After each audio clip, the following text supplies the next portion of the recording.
Okay, hello and welcome to another sales chat. My name is John Golden from SalesPOP Online Sales Magazine and Pipeliner CRM. I'm joined by my colleague in Vienna, Martha Neumeister. Hey, Martha. Hi. And today our special guest is Melissa Madian. Hey, Melissa. Hi. Hi, and Melissa spent 20 years in sale and customer experience developing corporate frameworks. She's currently the principal at TMM Enablement Services, one of the first people to pioneer the sales enablement role within enterprise corporate structures. She has successfully produced over 15 sales kickoffs and 50 quarterly business reviews, world-class sales onboarding, and created training academies for several SaaS companies. It's quite a resume, Melissa, so we're looking forward to talking about sales enablement today. And if you are not familiar with the setup here, this is a 30-minute rapid-fire chat, one subject. Today it's sales enablement. If you want to get involved, hashtag sales chats, go on Twitter, and my colleague Martha will engage with you. Okay? All right, Melissa, let's start. So what are the key components of a successful sales enablement program, and how can companies use it to stay competitive? Yeah, so sales enablement definitely runs through my blood, and I've, as you mentioned, been in sales enablement for the last 20 years. So really the key being it simple and making sure it's scalable. And the way you do that is really with three key pillars for enablement. And the first is ongoing enablement. So if you think about a sales organization, really what they need to know are three key things. What are they selling? Who are they selling it to? And how do they sell it? And your ongoing enablement program, that pillar should really focus on those three key areas. And again, keeping it simple and always from the customer's perspective. So this is things like your product training, any ongoing skill development, anything related to new tools that come into the organization, making sure that you're organizing all of that so that on an ongoing basis, in a regular cadence, you're making sure that your sellers really understand what it is they're selling, who are they selling it to, and how do they sell it. So ongoing enablement is sort of your first key pillar. In a and just yeah, and just on that, so what are you selling, who are you selling it to, how are you selling? Seems very straightforward, right? So how is it that obviously you work with a lot of organizations, how is it that some organizations still miss that piece or don't reinforce it or revisit it enough? Yeah, I think one of the challenges that a lot of organizations face is they figure what sellers need is product training. And product training to them is typically generated by a product marketer or someone in the product development organization. And it's about all of the features and functions that the product has, which is great. That's what you're selling. It is indeed a product or a platform or a service that you're selling. But where organizations miss the mark is positioning the training or the enablement for the sales organization from the point of view of why does the customer want to buy this product or platform or services. The widgets are great, but really is not going to remember the widget when they see it in the demo. What they'll remember is the problem that the product solves for them, and not the tool itself. So that I think that's where a lot of organizations, they give a lot of product training to the sellers, but they don't put the training in context of why is the buyer going to like this product, or why is the buyer going to get value out of this service or product or platform. So those are relatively simple things that you can address immediately if you just take obviously a buyer focused approach. But what are some of the other key components of really getting a sales enablement program embedded? Definitely. So ongoing enablement is one. The second pillar is onboarding. So you've got a brand new set of sales folks. They come into your organization, or your corporate development team does some sort of onboarding, or here's where the coffee machine is, here's where you can find the washroom, here's your buddy, go get a coffee with that buddy. But it doesn't really focus on salesperson in this organization. How do I go about doing my job? And traditionally on onboarding is, here's all the product information, and here's the product that you're selling. But there's no context of, as a seller, here's how I run my deal from start to finish in this organization. Right. Here's what the process looks like. Here's how I'm going to be successful very quickly. So a good enablement function component of onboarding associated with their purview, and with the idea that the onboarding shouldn't be drinking from a fire hose. It should actually be timed and consistent, and giving the salesperson information when they need it, not dumping it all on their plates in the first 2 weeks in some boot camp and then expecting that the seller's just going to know magically how to sell after a 2-week boot camp or after a 1-week boot camp. Because that's, in my experience, I mean, that's a very typical approach, right? Is the 2-week boot camp, or the, here's a load of information, spend a couple of days looking at this, and then like, let's deep end you. Yeah, exactly. So I think there's, and then obviously, 6 months in, then, there's all this angst about this new salesperson not performing, right?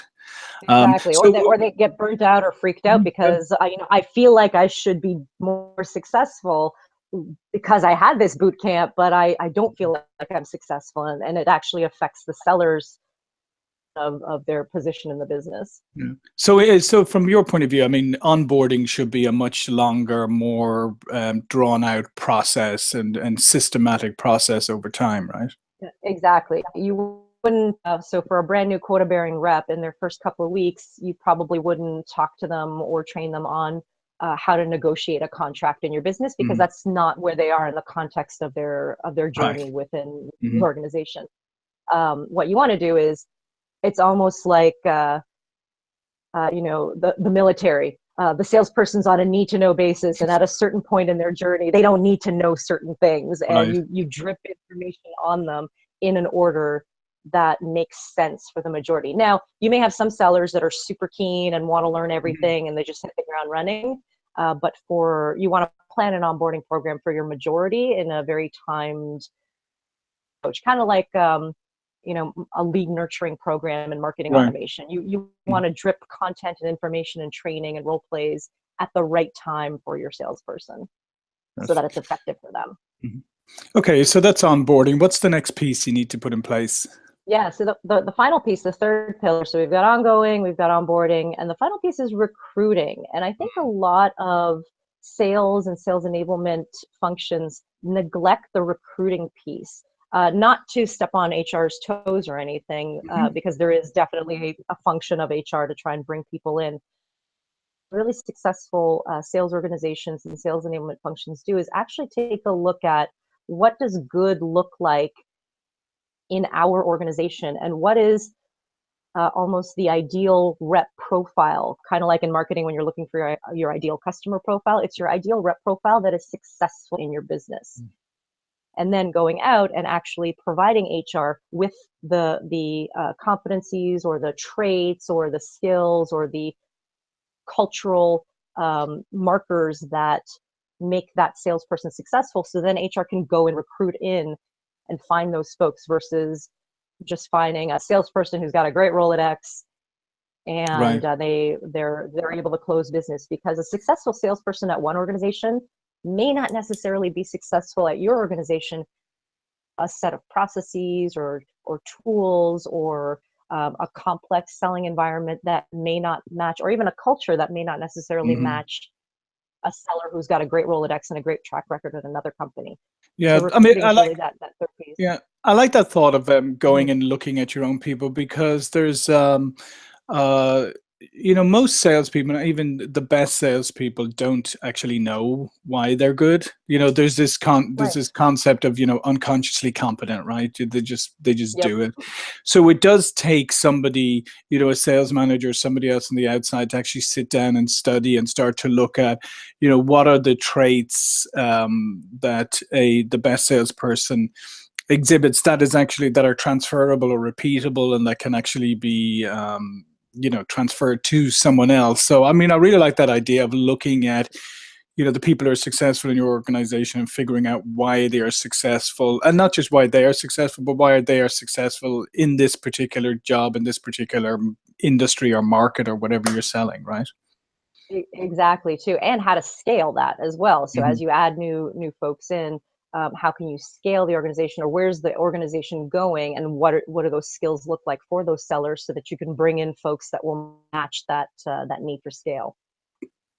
So if you put these three pillars in place, what is the long-term impact on an organization of having a successful sales enablement program?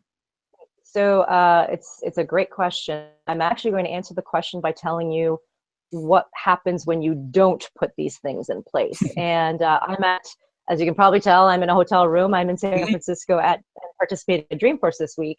And CB Gartner earlier this week about sales enablement, about the function of sales. And they had a really interesting statistic. Of course, they're a research firm, so they go out and do a bunch of research. Mm-hmm. And what they found was 76% of salespeople and sales managers that they reached out to said that the complexity of sales support is actually worse now than it has been in the past. And that 62% of that complexity is actually from internal processes and tools. And I really agree with that statement, because there are so many sales tools out there. Yep. There's lots of different methodologies, there's lots of different processes. And I think enablement is in a good position when you talk about the long-term benefit. When you start to put those three pillars in place, the effective onboarding, the effective ongoing enablement, and then recruiting in the right people, it's the job of the enablement person to start to remove all of those complexities from the internal business. The impact of sales enablement is starting to reduce those percentages of my internal processes are so complicated and I don't know what to do as a seller. For the sales enablement person, their function is to come in and say, it's all right, Ms. Seller, we're going to actually remove some of this burden off of you and make it really easy. I mean, no sales enablement person wants to come into an organization and say, I'm going to make this really complicated and create a whole bunch of crazy processes and actually and make it really tough for you to close business. Yeah, I mean, I agree with you, which is, obviously Pipeline or CRM is a sales enablement tool, and we created it from the point of view of how do we make this as efficient as possible for the salesperson, right? Make it visual, etc.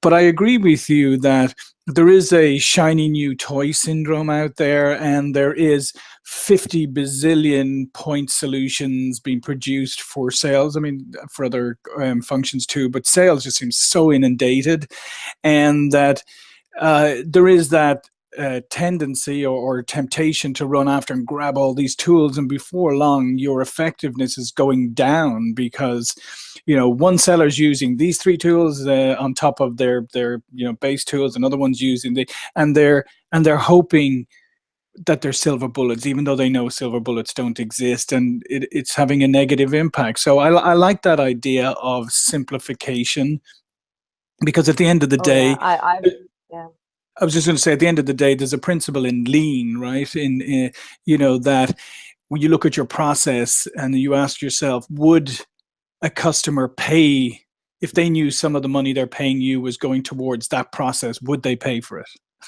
Yeah, it's so true. I'm actually a member of the Sales Enablement Society, and we had a meeting a couple of weeks ago, and I was sitting on a panel about this exact topic, about sales tools. And the challenge is the sales tech stack has become just there's hundreds of sales tools out there, and every tool sort of solves one little niche problem along the process. And of course, sales managers and sales leaders are looking for the thing that's going to make their sellers sell more effectively and sell it faster. And where sales enablement can play a role is actually, I believe sales enablers have the authority to tell the sales leader, no, you don't need this additional tool, and here are all the reasons why. What we can do is let's take a look at what problem you're trying to solve and actually see if we can either leverage the current tools we have or remove a tool we have and put in a better tool if you found one.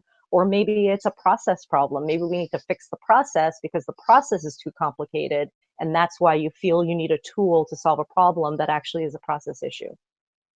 Yeah, no, I couldn't agree more. But and that's one of the things in sales, that there's a certain or there has been traditionally a certain kind of ambivalence towards process, right? And people, so I think focusing on making processes more efficient is a good step forward, and then that sales may see the value of processes, because if you have complex processes or whatever, salespeople just go, yeah, well, it's sales, we don't really need processes. But at the end of the day, everybody needs efficient processes in order to have something that's scalable and repeatable, right? Yeah, absolutely. I think process it feels like a dirty word in sales, but really when you look at it, everything runs on your coffee. There's a process associated with getting your coffee in the morning. You go to the Starbucks or wherever, and there's a certain set of things that have to happen in order for you to ultimately achieve. You should look at it, or organizations should look at that in a very similar way. There are a set of things that have to happen that lead you from getting a person interested in the platform to ultimately having them purchase the platform. And any process should actually take a look at that from the view of making sure that you're guiding the buyer through that journey. So you should have a buyer-centric or a customer-centric process, but also that the salesperson isn't burdened by the sales process. It's actually making it a lot easier for them to guide that buyer through that journey.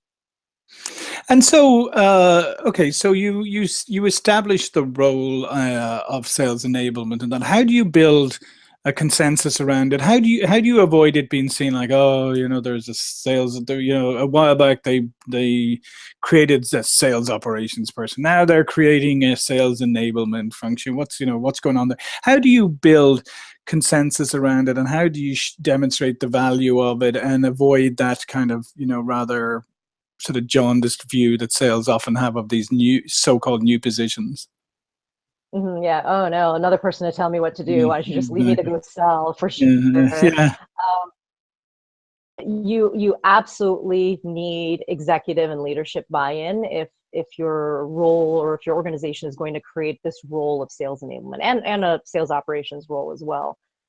But enablement's a little more nuanced, Right. because there's this perception that, well, do I really need training? It's training. Do I really need training? And in reality, there's actually a lot more to enablement than just providing training or sales skills development to your organization. There's this idea of onboarding and ongoing and getting the right people in the door.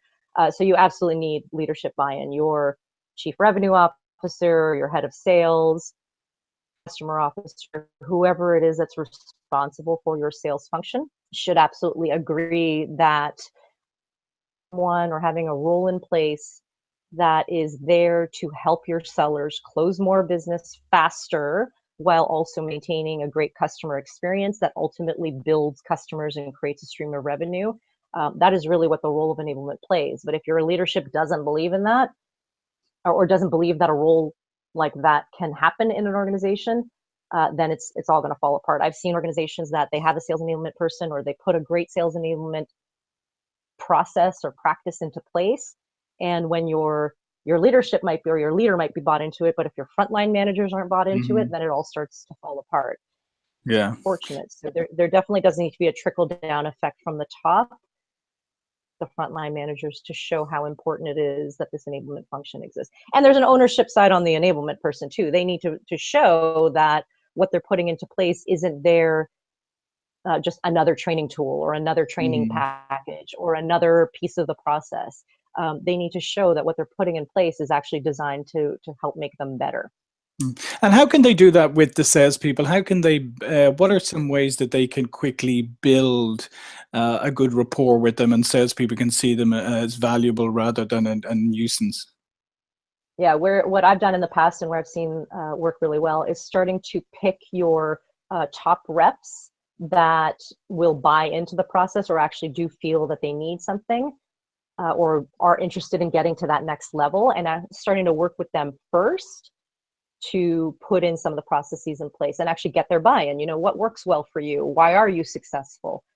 Kind of going back to that ideal rep profile, what does good look like?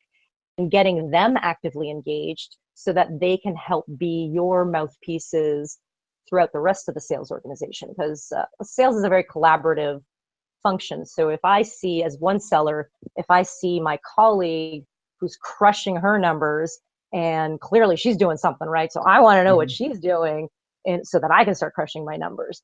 And so when as an enablement person, if you can find those folks in your sales organization successful that are willing to almost be an advisor to you to help you build the right programs and the right processes in place, then they can help trumpet out what's really working in enablement out to the rest of the organization. So that's a really long way to say, get your salespeople involved, create a little sales advisory council so that those folks can help inform you on what your enablement programs should be. You should never enable in a vacuum. Right. Essentially, you should ask, I mean, these are your customers, just like any marketing organization would ask their customers what's working and what's not working. Your enablement organization should also reach out to your salespeople who are your customers and ask them what's working and how can we serve you better. So in some of your engagements, where have you seen, and you don't have to mention company names, but just examples of sales enablement programs kind of transforming an organization or making a big impact? And what did it look like before and what did it look like after? I'll speak to onboarding because that's usually the place where folks see the largest jump of degrees of success. So I came into one organization and they had just stuff everywhere, things located in Google Drives and on people's laptops, and there were 20 different versions of the corporate presentation, and everyone was delivering it in a different manner. And didn't know where to go for anything and didn't know what to do when they arrived, and they would shadow with a buddy, and that was essentially their onboarding. It was, here's the product information, go shadow with your buddy. And the buddies that they were shadowing aren't necessarily delivering things in an efficient way, and they're not necessarily going out and finding things in an efficient way. So you're just perpetuating an inefficient process and an inefficient way of selling, and that adds to the time of the seller. So one of the things that I did, came in and said, all right, let's start to find where all of the right pieces of information are and start to build an onboarding program that when a new person comes in, they're going through, okay, here's how I run my business, here's the value of the organization, here's what I'm selling, and start to put those pieces in place so that when new people came in, they could actually start to get up and running really quickly. And just putting that program in place, organizing in the right way by week. So week 1, you go through these things. Week 2, you do these things. Week 3, you go through these things. And here's where you find all this information. They saw that their sellers were starting to close business a lot faster because they weren't having to spin their cycles on trying to find all of the information within the organization. And funnily enough, a lot of the current sellers were like, hey, can we go through this onboarding program? Because it sounds like everyone's doing really well. So I know I've been here for 2 years, but could I go through it as well? And I was like, sure, go through this onboarding program. I mean, if I'm always open to reps wanting to improve their skills. I think you should always be learning. I've been around doing this for 20 years and I can still learn a ton. So you can always learn something. Yeah, and I just think that you touched on something really interesting there is the fact is when you put something in place like your onboarding is that you should actually probably proactively go maybe there's a subset of this or whatever, the whole thing that existing reps could go through, because otherwise, yeah, you're putting everything and you're doing it all nicely packaged for new people, but the people who are already there never had this, right? So so it's probably exactly. a great, and they feel like they're missing out. Yeah, and because what often happens, as you know, in life is people develop advanced skills and sometimes don't have some of the fundamentals or, of their job or anything. And so they just, fill in the gaps themselves and then they perpetuate bad habits later on. So, I mean, I love that idea of you actually opening it up to your current reps, maybe a truncated version or whatever. But that's a great value add. Yeah, exactly. And it shouldn't take a lot of time, again, because your onboarding program shouldn't take a lot of the reps' time. But yeah, why not have them go through? Like you mentioned earlier, they might be unconsciously aware of some of the success that they're having. Putting them through something like that could make them consciously aware of, like, oh, that's why I'm successful, because I do X, Y, Z over there. Exactly. Okay, so in our last few moments here, what we like to do is ask our guests. So, Melissa, we would like to know, what is your power tip? So, what do you do every day to set yourself up for success? I'm laughing because my husband hates when I do this, and you'll understand why in a second. But I actually set my alarm 30 to 45 minutes before the time I actually have to get out of bed. And he hates that because he's like, why don't you just set the alarm for when you get out of bed and just sleep in that time? And my answer to him is, I'm actually not sleeping during that time. Just because I'm in bed doesn't mean I'm sleeping. What I'm doing is I'm actually running through my day. So I'm running through my intention for the day. I'm running through all the things that I want to accomplish. I'm sort of setting an intention for the day. Like today I want to accomplish, today I want to be really great in my yoga practice, or it might even, I do yoga. It might even be just I take 10 minutes and just do some meditative breathing in bed, just to sort of, again, set my intention for the day. And that way, when I actually get out of bed at the time that I need to get out of bed, mentally and sort of, mentally and emotionally locked in on the day. And I know exactly what I need to do in order to make myself successful for that day and to achieve that goal that I've set for that day. Great, that's a great tip. He hates it though. Yeah, I can see that. I could. He's like, because now now I've woken him up, and he's like, well, why did you wake me up if you're not even gonna get out of bed? But well, one person's power tip. Exactly. Right, well, this has been great conversation, and we really appreciate Melissa joining us from your hotel room and taking time out of the conference. So, Melissa Madian, do you want to just spend a couple of moments also just telling people a little bit more about yourself and where they can contact you and find out more about you? Sure. So I run a sales enablement consultancy. So if anyone is interested in learning a little bit more about how I can help make your processes a little bit more efficient, or start to help you streamline some of your tools or get your folks onboarded, those are the kind of services I provide. I am on LinkedIn, so I encourage you to connect with me on LinkedIn. You can find me at Melissa Madian on Twitter, at Melissa Madian, on Instagram as well, at Melissa Madian. I do post on Instagram fairly regularly. And my website is www.melissamadian.com. So it's really easy. As long as you remember that my name is Melissa Madian, you can find me on the interwebs. Yeah, the interwebs. Yeah. And just hope they don't keep bringing out more and more of these platforms like Instagram and other ones, because otherwise we'll have to sort of devote 50 minutes to just giving all our different handles for all the different platforms. I will tell you, I've been trying Snapchat. If somebody can explain Snapchat to me, then I'll give you an hour of free enablement consulting, because I still haven't figured out how to leverage it. Yeah, I skip Snapchat. I have some friends and my son who use it occasionally, and I'm still like, I don't get it. It's obviously an age thing. I think I've passed. Not in your case, obviously, just my case I'm talking about. All right, well, listen, thanks, Melissa. Yeah, thanks, Melissa. And Martha in Vienna, thank you very much. Everything ran smoothly. So, again, my name is John Golden from SalesPOP Online Sales Magazine and Pipeliner CRM. This is another sales chat. Thanks, Melissa. Thanks, Martha, and see you all again soon. Thank you, everyone.